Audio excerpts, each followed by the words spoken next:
and just watch everything just fall apart.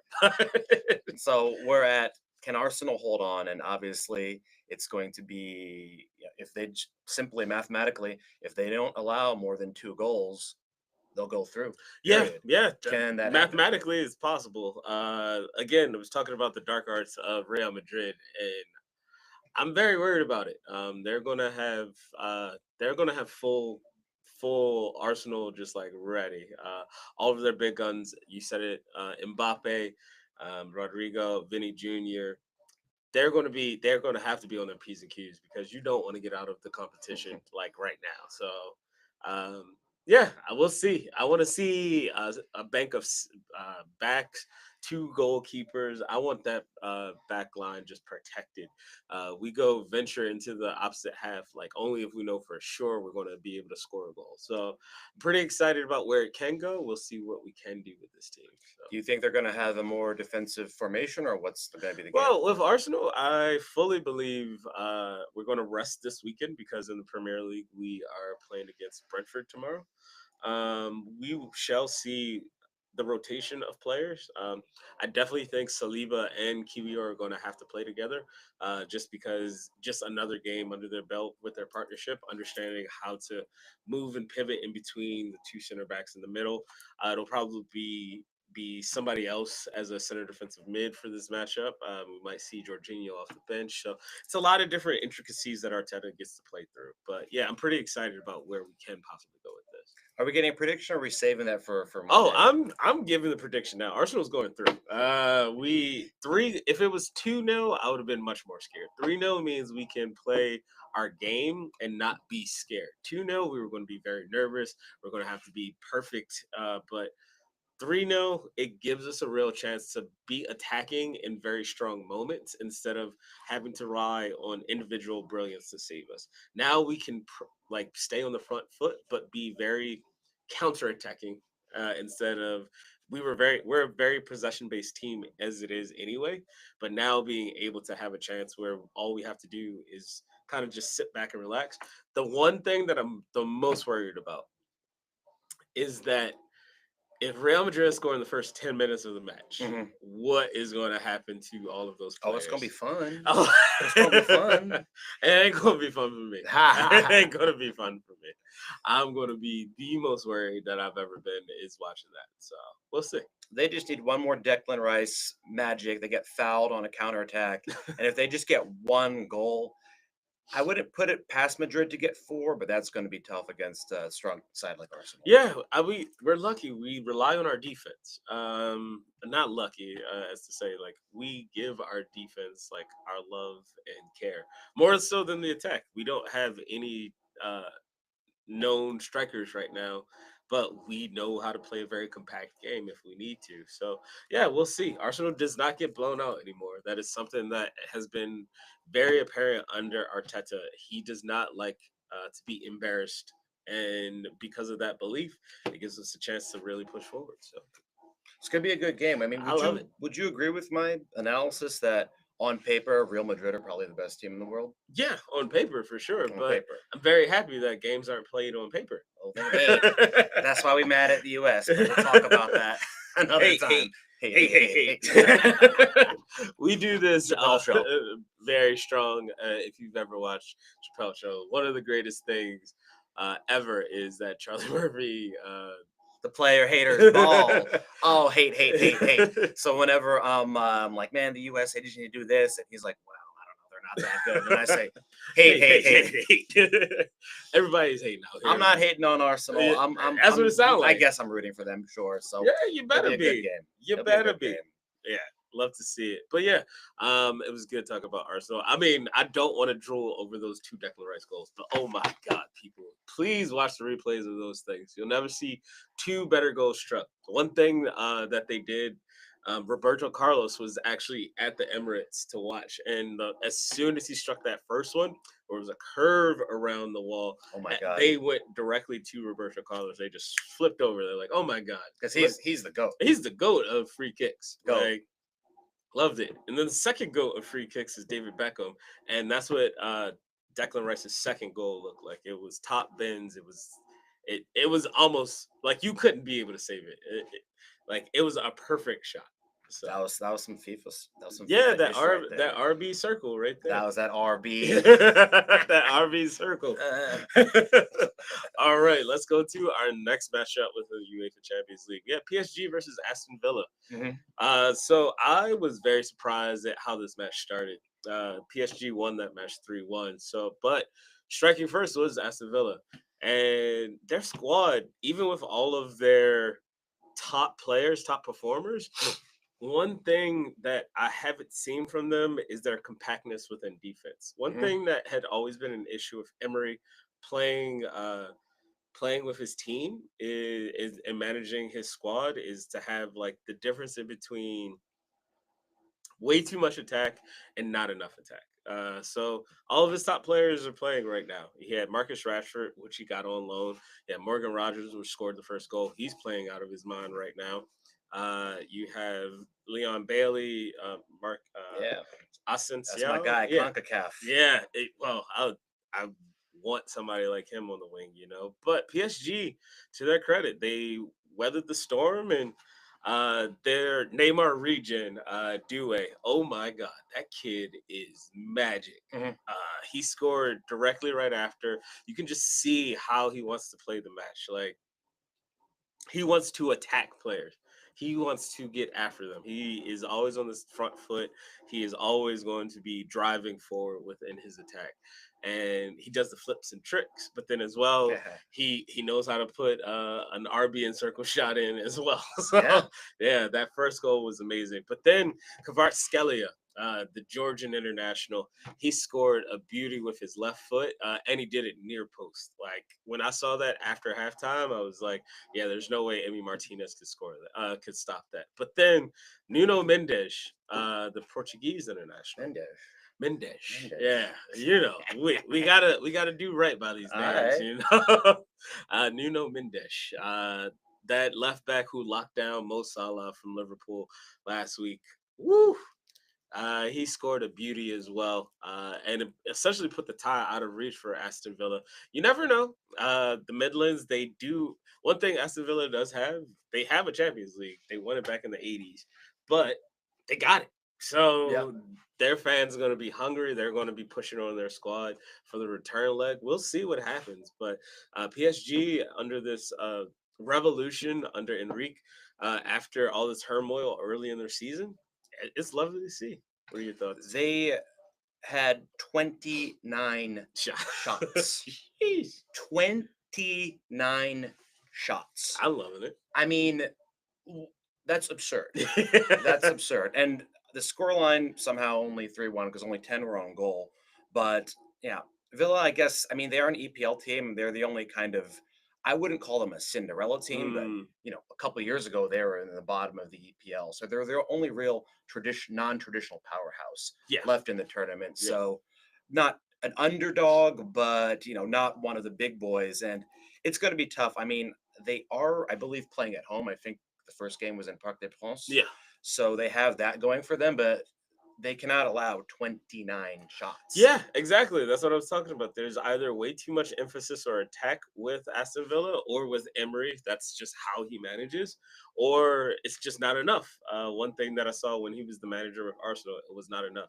But to his credit, he does have so many Europa League wins that you can't deny his pedigree as a manager. So we'll see how they set up for this return tie back in the Midlands with Aston Villa. But I'm going to say it here now. Like PSG are going through. It's going to be Yeah. Arsenal versus PSG in that semifinal.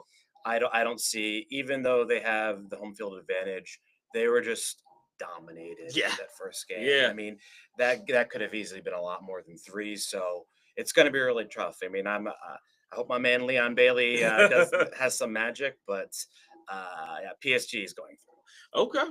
Okay. I mean, do you think they're going to? I definitely know both teams are going to score for that. Like, there's just no way. PSG just knows how to score.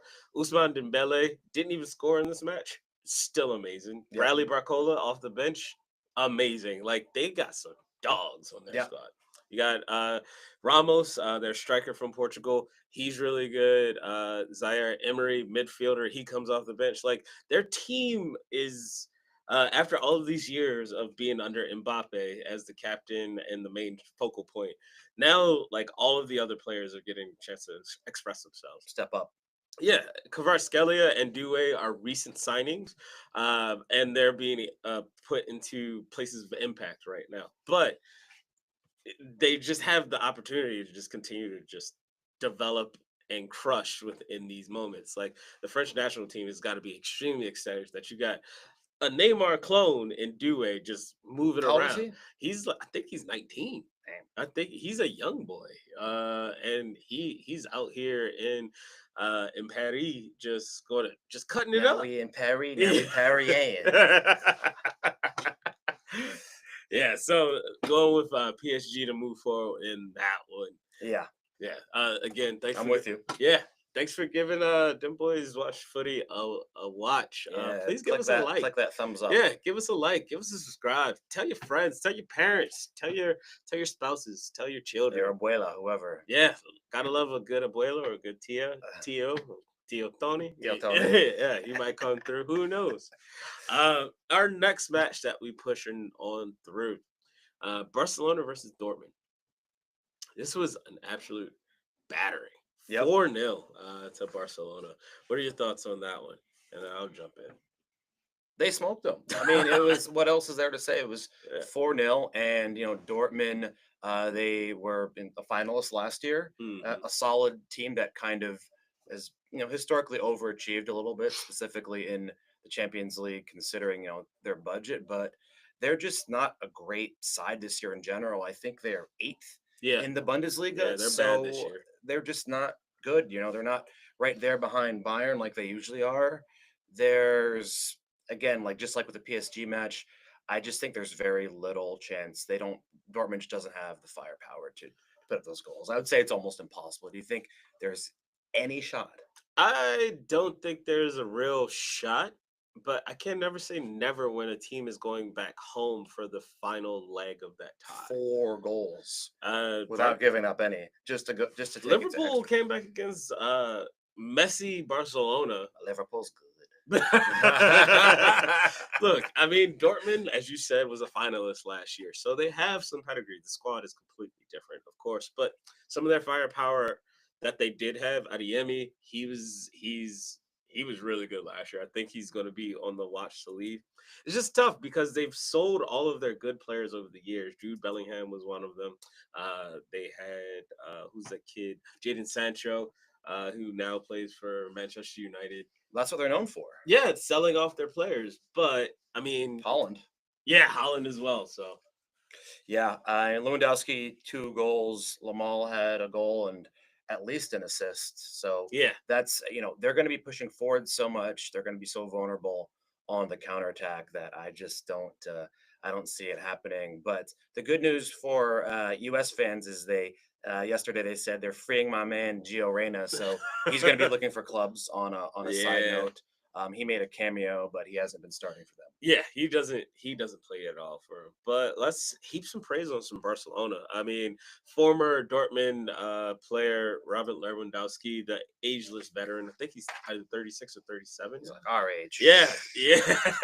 he is. He's out there still doing what he needs to do as the focal point of their attack. Rafinha stole a goal, but hey, you got to score if you want to get in the Ballon d'Or conversations. And right now, he is currently leading his squad as the captain of Barcelona to a Champions League semifinal. So, got to take that goal. And then you're saying there's no chance. Yeah. There isn't. But you got the wonder kid as well, Lamine Yamal. One thing that we are really going to see that came up in our episode this past Monday is you're going to have a player in Lamine Yamal who's still a young kid. He's playing all of these minutes for both club and country. 17 years old? Exactly. Is he actually still 17? Yeah. He hasn't turned 18 yet? Not yet. He has potential to be the best player ever. Yeah, but potential. I don't know about longevity. So what we We'll see. discussed on Monday was talking about like the case study of watching a player playing all of these minutes for both club and country and seeing how this is really going to affect his long-term longevity. So we'll see. Like, If he can stay healthy, but right now he is the number one player on the planet. Just like 17 is absurd. I mean, it, Messi, doing the things that he's doing right Ronaldo, now. they were not doing those things at Yeah, 17. one They were playing at big clubs, won a but they weren't Euro, won a Euro dominating. final. Yeah, They were won a not Euro final. dominating at 17. Yeah, completely. Agree. Holland was playing, I think, in like the Austrian league Yeah, at 17, yeah, yeah. actually. Well, Mbappe was playing for Monaco, and Yeah. he did make it to a semifinals with them. So it has been done. But to your At point, this level with FC Barcelona, oh yeah, not at this level. Yeah, I don't want to. I don't want to jinx him. he's taken a But team that is already good and he's enhanced them even more. Without him in that squad, you can clearly see where the drop off is. is he a top 5 player in the world right now? Right now, yeah, You think so? yeah. Where do you rank him? I would probably say Lamine Yamal. I would probably say number 3. Would you put you on the spot here? Who would you say the top 5 players in the world are right now? And don't put Declan Rice on the list. Top 5 players in the world right now. I am a big Kylian Mbappe truther. I would then go Vinny Jr., Lamine Yamal, um, Holland, and then Mm, Mo Salah. Salah's killing it. Yeah, and Still then killing it. Bukayo Saka is number 6. No Bellingham. Bellingham is top 10. Okay. I mean, he did it last year, but uh, he's had to slot in. And it's always difficult for me when you're a midfielder, center attacking mid, and you're not asked to score that many goals. He last year he was clutch in moments. This year he's being asked to do a lot more of that because of his team's deficiencies around him. Like his squad right now is not balanced. Right. It is a very imbalanced attack. So next year we'll really get to see what's going to happen. Okay. I like the list. Yeah. What about you? I I'm with you. I mean, I think Bellingham could be in the conversation, but um, those are some good picks Okay. for sure. Okay. Last but not least, we have our Champions League roundup with Bayern Munich versus Inter Milan. Yep. How are we feeling about that tie? Inter Milan 2-1. One thing that I wanted to really highlight about this one in the 87th minute, 11 years ago, the same goal that was scored for Bayern for Inter to beat Bayern in Bayern was scored by a man named Goran Pandev. Mm, Very yeah, I'll show you the video, but I posted this one up on our TikTok as well as our IG. Uh, Almost same exact celebration happened. Score the goal, take off a shirt. You see the white shirt under it, and they're just running, jogging, being extremely happy. It was in the same exact end. Like it was eerily similar. Like, are we living in a simulation? Like when I Was saw there it, writing on it? no, it was just a full on white shirt. Wow. It was a very. I'll show you the vid, but it is something to That's not a behold. card these days? He got a card for it, Ah, but it was something to behold. Like, wow, like how did this happen exactly to play? So yeah. yeah, it was weird. But what did you think about this match? I mean, I think this is a pretty competitive. I think these teams are pretty even overall. Bayern, dominated a lot of the statistics, but they were at home, so it's going to be a really good one. This one's going to be tight. I think a lot of people probably thought this was Yeah, going to be the tightest one. yeah, Milan is, dominating Italy as they usually do. So I, this one could go either way. Bayern was, the better team. They put up 20 shots in that game, but they're going to have to, go to Milan now. So this is a toss up. What do you think? uh, I feel as though it's not going to be a toss up. Really? I still don't believe in Harry Kane in big moments. Yeah, I mean he didn't do it at Tottenham in 2019 when they went to the Champions League final. He had multiple chances. He didn't score in this matchup where he had a Was he very getting the service? he had great service. Elise as well as Sane. They got Narby on the bench. Like they have great wingers. They have As always. yeah, they are being hurt right now because Musiala, who's their top contributor in trying to make assists happen on the pitch, he got hurt a week before, and he's out for the rest of the season. So, but in these moments, this is where Harry Kane needs to shine. Like we Yeah. always talk about how your focal point, your striker needs to be able to create. He is not doing that right now. He had a very easy chance to be able to bury. Easy for his standards, not for mine. Like it is extremely hard for these players to be able to do this.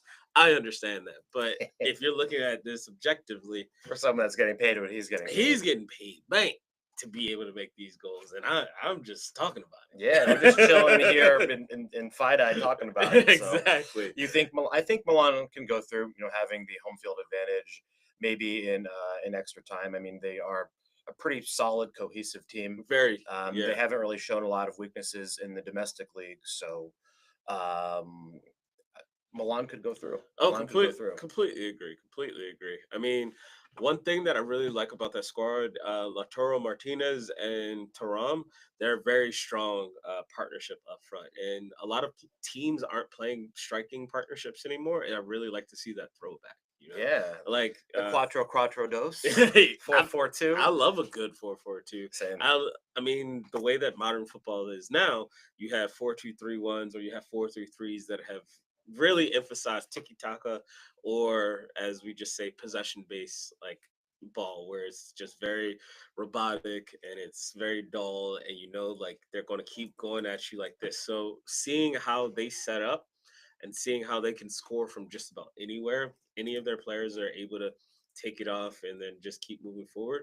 They also have amazing defensive stability where they can really change their tactics on that approach. So seems as though you're saying Inter Milan is moving I forward. think you convinced me a little bit, Mhm. but I'm not 100% sure. Yeah. I mean, on paper, I think it's pretty even, but maybe it's 2-1, and then Milan takes it.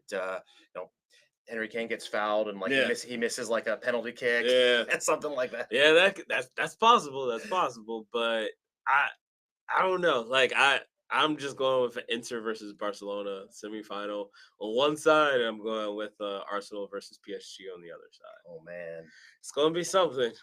let's go. It's a road to make. Would love to know what what your guys' thoughts are in the comments. Just send a like or subscribe over to us. We love and truly appreciate it. Also, join our Discord. Keep the conversation going in there. Chat with us there. Yeah, for sure, for sure. Well, yeah, I think other than Champions League, is there anything else that you wanted to discuss? No, I'm good. I'm excited for this. I'm an Arsenal fan for this week. Not a lot happening with the U.S. right now. I saw that they might be putting their first team together for the Gold Cup. Yep, So I did see I those drawings. they better. Yeah. And that's kind of my focus in addition to Champions League for the next coming month or two. I feel it. I feel it. I mean, we also have a very fun uh thing coming up on Monday where we're going to be talking about the Ballers League. That'll be a very fun topic to go into. But Ooh. for the rest of today, I think we're pretty good going into the weekend. I knew that we wanted to get a little bit within the predictions for the weekend for the Premiership, but I'll leave that. Actually, let's just do a quick runoff for that, and we'll just go from there. Go for it. Manchester City versus Crystal Palace. I'm going for a Man City win. I'm going Aston Villa versus Southampton. I'm going for a Aston Villa win. Everton versus Nottingham Forest. I'm going for a full 1-1 draw. Leicester City versus Brighton. Brighton is going to win like 4 or 5-0. Arsenal versus Brentford. I'm going to go for a 2-1 Arsenal win. Chelsea versus Ipswich Town. Chelsea really need this to stay within the Champions League plot, so I'm going to go with a 2-1 Chelsea win. Wolves versus Tottenham. This is a game for either 16th or 17th right now. It's kind of insane to say that. Yeah. Tottenham has a stay up. Tottenham has a plus 11 goal differential, and they are 16th right now. It is crazy to say. I am going to go. That is insane. I don't make sense. It doesn't make sense. So just when they lose, they get smoked. Yeah. So plus 11. So I'm going with a Tottenham win. Really hope this. See, Pochettino wasn't that bad of a coach. Liverpool versus West Ham. Liverpool are going to win probably 5-1. Newcastle versus Manchester United. Newcastle are going to win 2-0. Bournemouth versus Fulham. I am going with a Fulham win. Bournemouth has been faltering. Real quick, does Arsenal play a full strength squad Tomorrow? Yeah. No way. No No way. chance. No way. A lot of rotation, which is going to be good. But we'd love to hear y'all thoughts as well. Is that it for us today? We good. We'll We see you guys good. on Monday, though. Yeah, for Dem Boys Watch Footy, it's your boy E, it's your boy PJ. Thank y'all again. Have a good one. Muy bien hecho. Yeah. I got to get a new nose. A new nose? You gotta go to Korean, got a nose job?